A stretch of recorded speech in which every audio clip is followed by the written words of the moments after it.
Hello, I am coming in with a voiceover video to talk about some things that have been on my mind. And in no way is this an explanation of any part of my life's journey.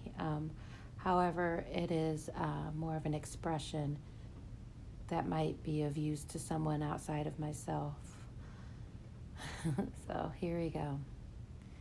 Um, Obviously, I've spoken on it before, and I think it's just common knowledge that we're constantly learning daily. And I recently started a new job doing something similar to what I was doing before. I don't go into where I work and exactly what I do in my public platforms, but I will explain a little bit here, mainly because it really explains kind of the lessons I've gotten from my job and my cases that I deal with. I am a care coordinator who works with the elderly and the physically disabled, and I do provide them assistance with living independently in all areas of, and then I do coordinate services for them in all areas of daily living and physical health, mental health, and it's been very eye-opening, and I've recognized this in the last job I was working, which was very similar. But after going through a lot of my own issues, which started before I even started at this job, but luckily I do feel this job helped me come out and to process some of those issues a lot more, and that's why I'm mentioning it. So I mean, sure, my cases, they get assistance from me, but it does not compare to the life's lessons I get out of them just by observing and hearing their stories and seeing their life as it is now. And sometimes their examples aren't always because they're in a good place. Sometimes I recognize what not to do to end up in some situations. My work does involve physical health needs, but I was hired for my behavioral health experience and expertise. Not quite expertise, but because of my degree that I hold.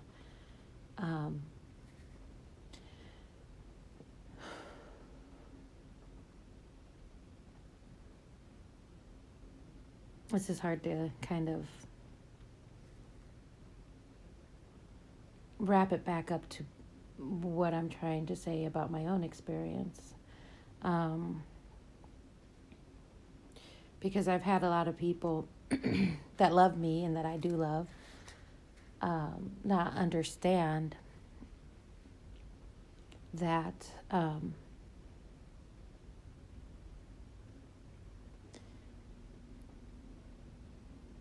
they were not helping me as much as they thought.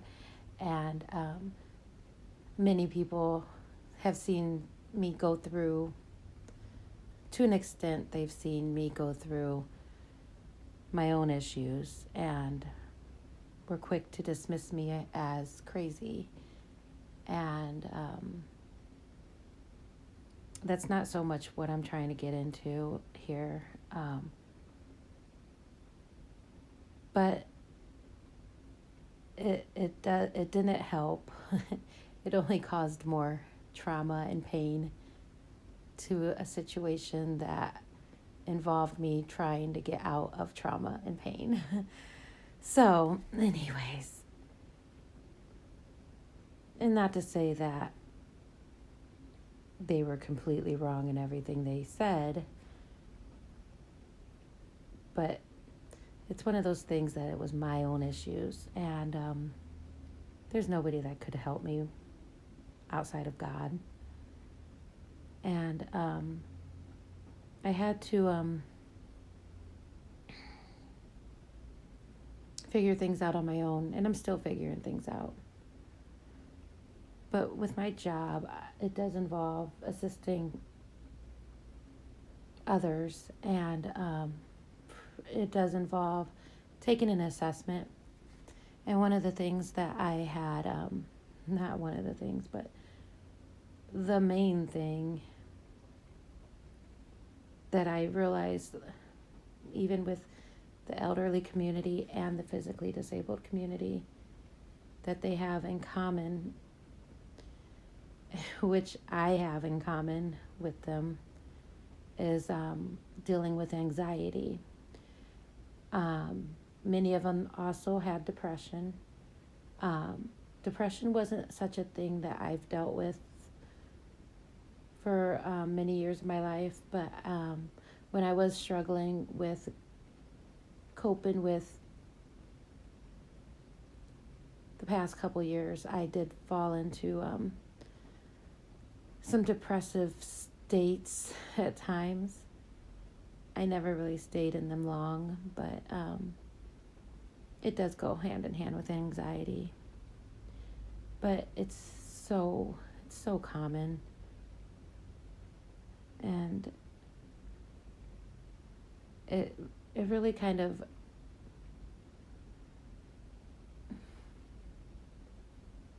gave me some sense of common ground with a lot of my cases, and that also, whether or not people want to admit to it, it actually gives me a lot of common ground with a lot of people. Not a lot of people want to, which they shouldn't have to, display their mental health issues. Now, there's quite a difference between mental health and behavioral health, but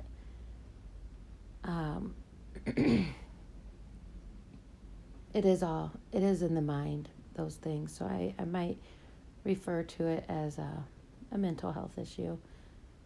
And for my own self, I will refer to it that way.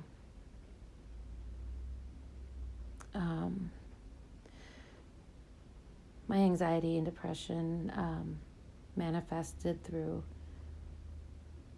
states of confusion and shame, isolation.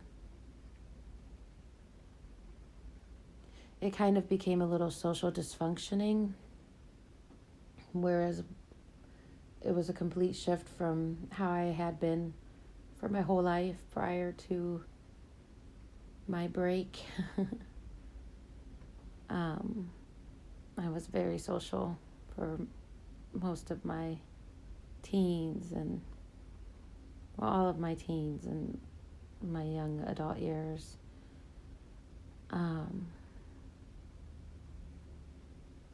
So I've been aware of the anxiety for probably 8 or 9 years. I've talked to my doctor about it. I was never put on medication at my request, and my doctor did not see a need for it as long as I was managing it. And I was managing it fairly well until depression sunk in and other external factors kind of overwhelmed me. And then even still then, I never took medication for it. And I'm glad I didn't, because I'm aware of the side effects of medications, and that was partly why I never wanted to be on them. So I'm glad I didn't have a dependency on such things, because I do feel like I'm back to managing my emotions and my feelings towards myself and staying within a healthy mindset. So when I was really going through the thick of my anxiety and depression, I would say maybe about a little less than a year ago, um, I started to look into ways to figure out what my problems were stemming from. So I had to backtrack a bit. Excuse me. What I pretty much landed on, and I'm still pretty sure that this would be, in addition, I'm sure, to many other factors, but the main root cause I went back to exploring were inner child wounds, which those have their own lists of issues. It's really, I had to go through I had to diagnose myself. I had to, and by recognizing my symptoms, and then I searched for the causes, which would probably be the inner child wounds. And those have their own list of symptoms. So, in a way, I wouldn't say I guess I'm self-medicating myself. But it's healthy, and I know it is. I don't drink, I don't do drugs. I don't indulge in anything. Yeah, I used to eat too much, but not to the point where it was an eating disorder. I just didn't like to move as much as I should. So I have no problem saying, yeah, I am self-treating myself, and I shouldn't even say medicating because I'm not using any form of crutch or anything. So yeah, I backtracked to the causes of my anxiety and depression and landed on the inner child wounds that followed me from childhood. So I looked into those things and tried to get as much information and used my intuition and used my own understanding of psychology, and which I am I am educated in. So I mean, this isn't something that I would recommend for everybody to do. This definitely is the type of thing where most people, and even myself, I would benefit from counseling and speaking to, and not even just counseling in the sense of a therapist or a licensed, definitely not a psychiatrist. I don't want any meds, but just, it doesn't have to be a licensed professional in that way. Sometimes it could just be an experienced family member, friend, spiritual advisor, preacher, not preacher, but what are they called? A pastor.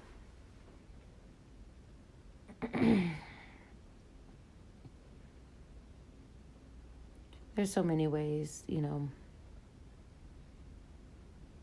that we can get assistance. But I decided to go the route of not going to outside of my doctor, who kind of let me just handle it myself, which that's just how I am, but outside of professional guidance. And my doctor did keep me, actually helped a lot. So many times have I went there, and she knows I have anxiety and a little hypochondriac, a little bit of it. I'm a little bit of a hypochondriac. But she's always eased my mind and let me know that, yeah, you're healthy, just lose some weight. And even that, she doesn't really stay on me on. So, tracked to these inner child wounds, and when I really started to explore that, I really became fully on track with figuring out where I needed to make adjustments and where I needed to put attention towards and,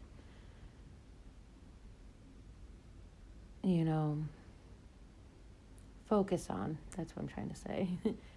In order to find a treatment for my needs. I mean,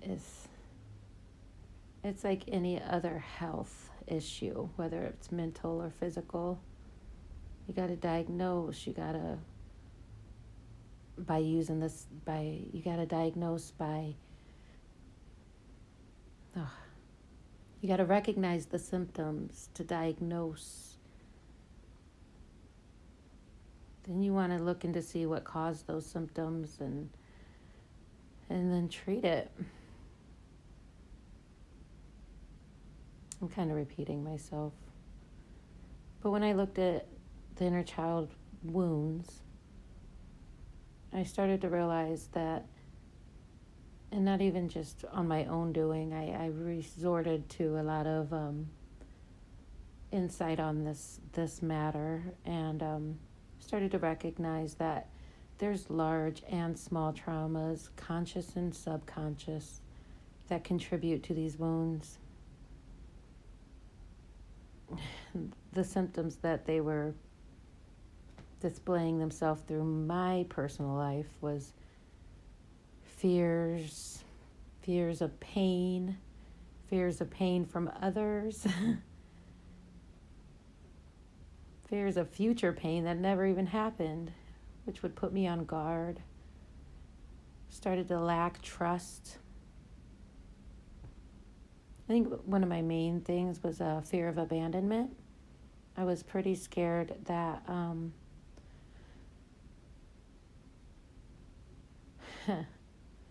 that people I cared about would hurt me and leave me to suffer. And I'm laughing because I actually had to face that fear many times over. And I think that's sometimes one of the best ways to conquer your fear is to face it. And to see that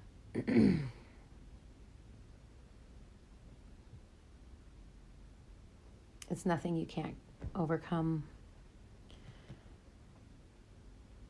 So I'm at the point where I'm pretty much trying to treat my diagnoses.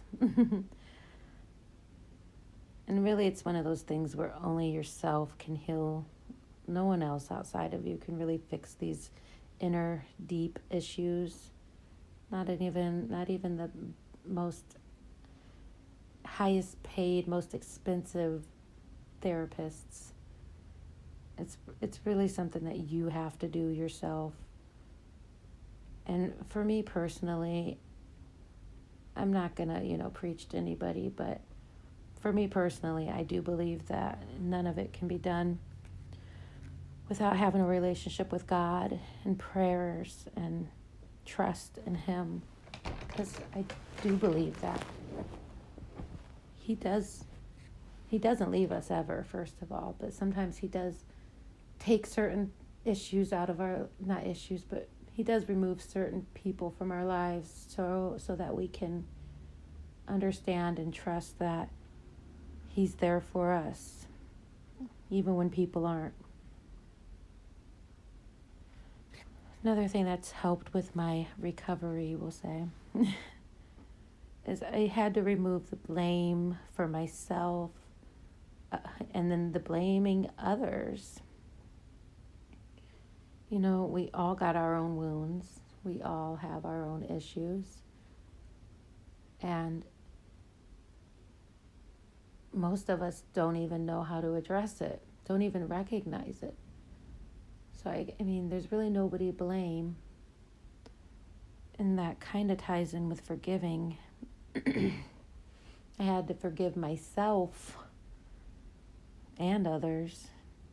It started with forgiving others because it is hard to recognize that you need to forgive yourself too, because you hurt your own self. You can hurt your own self just by allowing pain and resentment and anger to fester.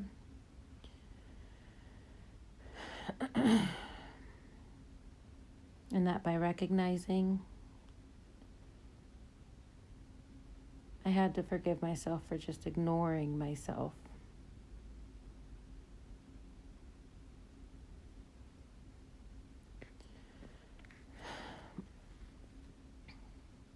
I think it does take a lot of experience to finally start to move past the fears. And by that, I mean you got to face these fears. And I shouldn't say you in any of these things. I'm really talking about me. I needed to face my fears. I had to give myself permission to heal. I had to tell myself it's okay. It's okay to feel the pain and to work on it and to address it and to get rid of it. I had to, actually, it's kind of weird to say, but you have to kind of honor and appreciate the wounds, the traumas, the pain and suffering. It helps build your life's journey. You learn from these. I'm sorry, I speak like you. But I mean, this is all about me. But I had to learn from my pain, and I've spoken on this in a different video, that there is no good or bad things that happen to us. Everything happens for us to go through our life and learn the lessons. And almost most importantly, and this ties in with God, everything ties in with God, honestly, is that self-love. You know, God loves us so much that it's disrespectful not to love us as much as our Creator does. It's kind of like a slap in his face.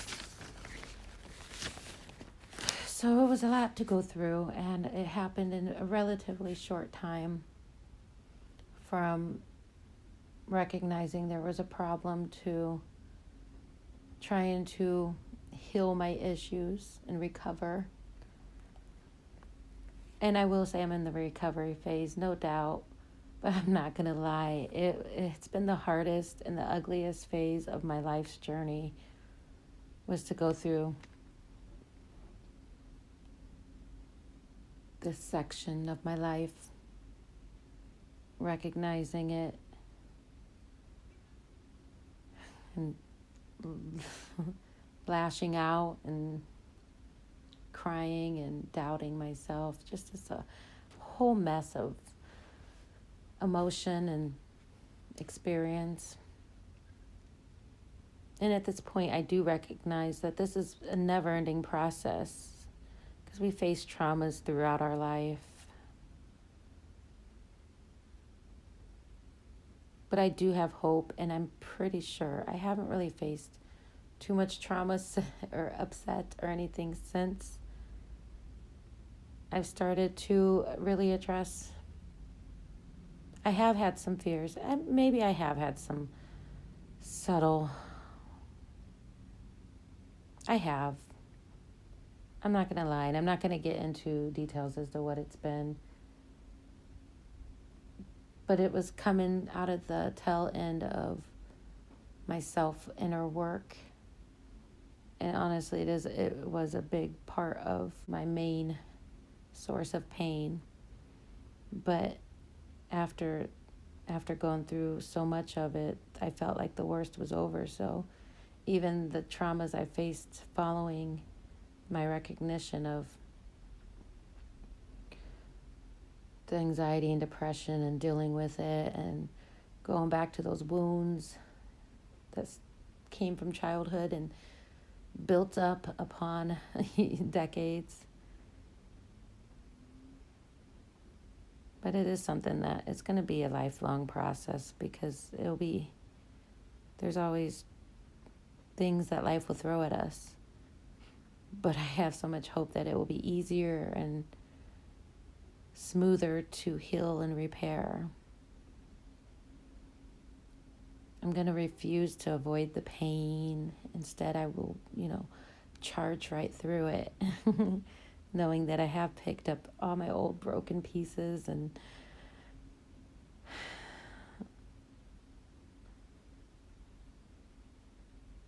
kind of glued them back together with tears and love and cement. I don't think I don't think I'll crumble again. It's kind of like in one of my videos, I don't think I even have up anymore, talking about how scar tissue it's stronger than the regular tissue. So all those scars that I've, mended will strengthen myself after picking up all the pieces from my past and making myself whole again. When I first began the process of addressing my pain, I will admit, it came off as anger and frustration and pretty hateful appearing. But that really was just my confusion and hurt, and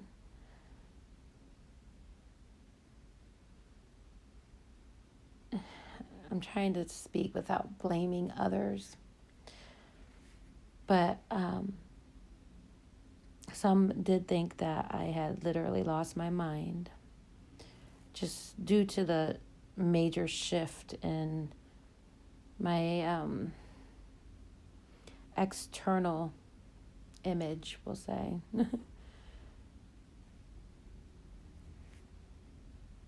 And honestly, for a couple moments there, I felt like maybe I was losing myself, my mind, I always knew I wasn't going crazy, which people like to throw that word around way too much. But I did worry that I was going through a breakdown that I wouldn't recover from. Because when that depression comes into play, sometimes you just give up. But that's where it's always helpful to have God on your side, because that way He'll lift you right out of it. It may not be fast, but it does give you that reason to live and to fight and to make things better, not just for yourself, but for the people that love you, for the people that are watching you, for the people that are judging you wrongly. To be an example. It took me a while to recognize my outbursts were due to years worth of bottling up my pain and fears.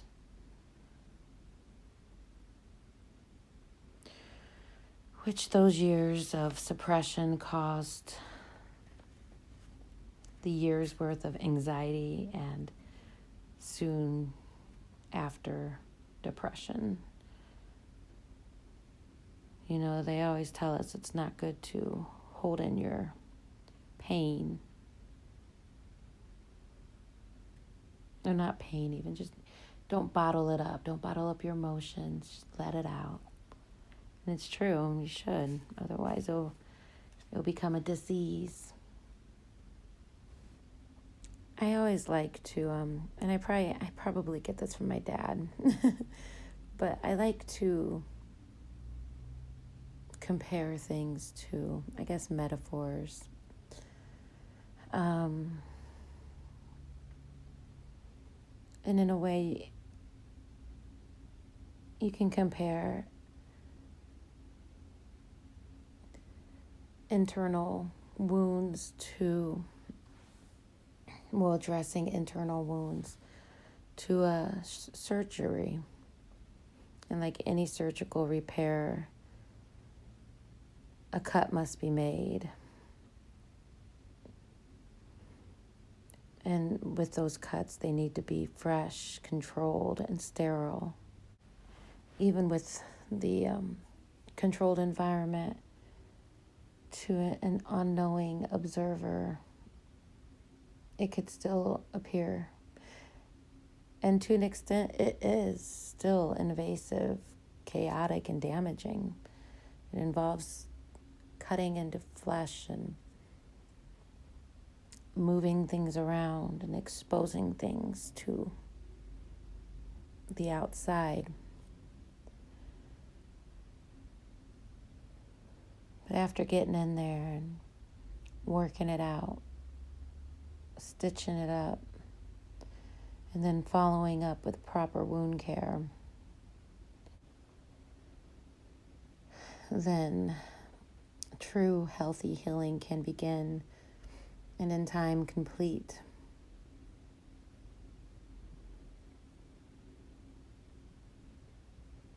A lot of that care involves mental care, physical care, spiritual care. For the mind, I find it's best to feed it with education, learn, read, not for entertainment, but for growth. You got to feed your body with nutrition, nature, exercise. Feed your soul with love. I'm such a lover. Even when I'm so mad and upset with myself and everybody else, I still resort to love.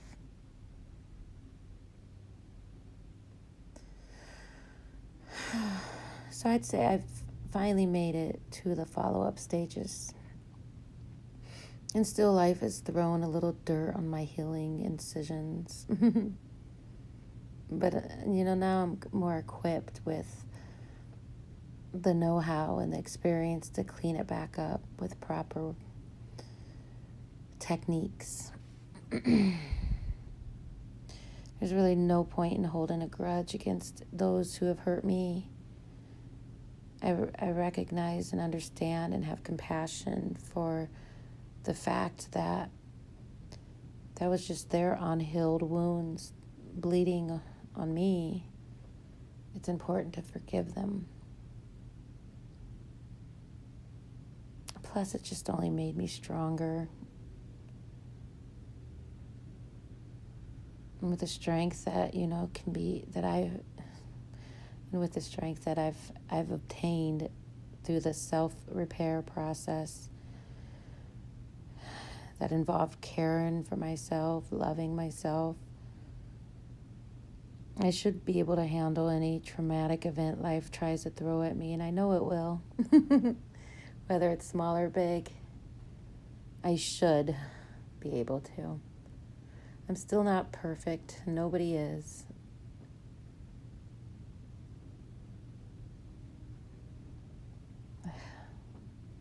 I don't know. I keep just it's kind of draining to, go through these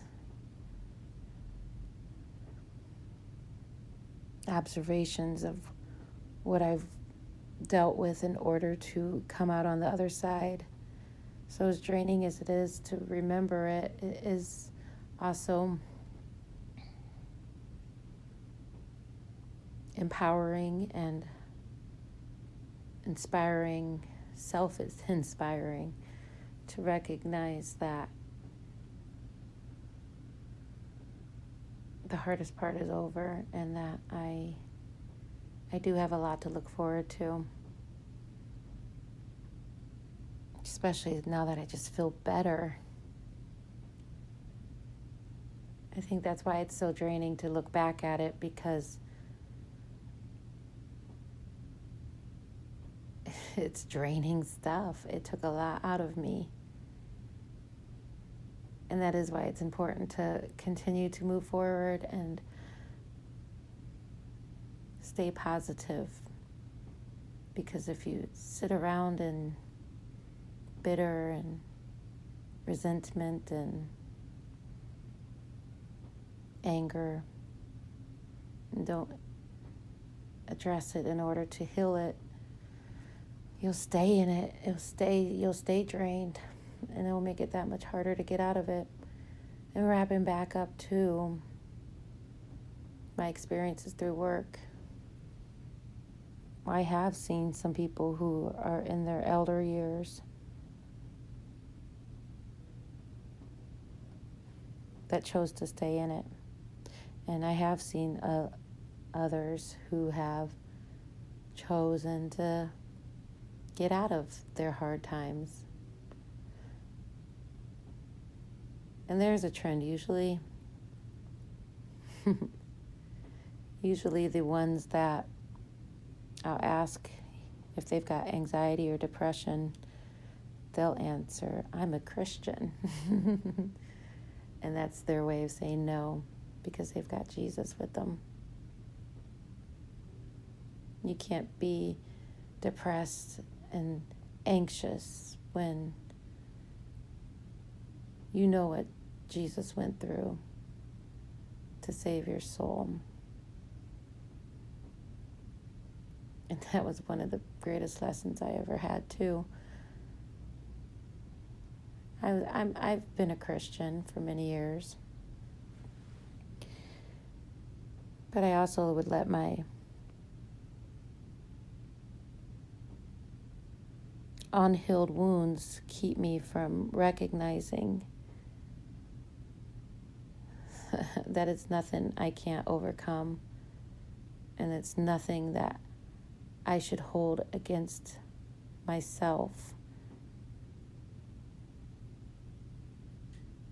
And it's just ungrateful to be wallowing in those emotions.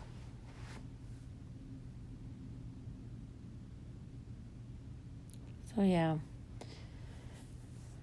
like I said, this is obviously an ongoing process, but I do feel like at this point, and it's not to say I won't have any sad days or upset in my life, but I do feel like all in all, I'm happy and blessed and loved. And if not by anybody outside of myself on this earth, I know I am by God. So if you made it this far, I do want to thank you for allowing me. I just said allowing me, but I meant allowing me to share and to continue my healing process by sharing and releasing what's on my mind. And I hope that somebody can find some comfort in this. I do feel a little drained, so I'm sorry for my drab, and it's raining outside, so it doesn't help. For my monotone expressions. Just know I always love you. Just know I love you lots. Even if I don't know you, I love you. And I wish the best for everybody, and it's all going to be okay. Love you lots. Bye.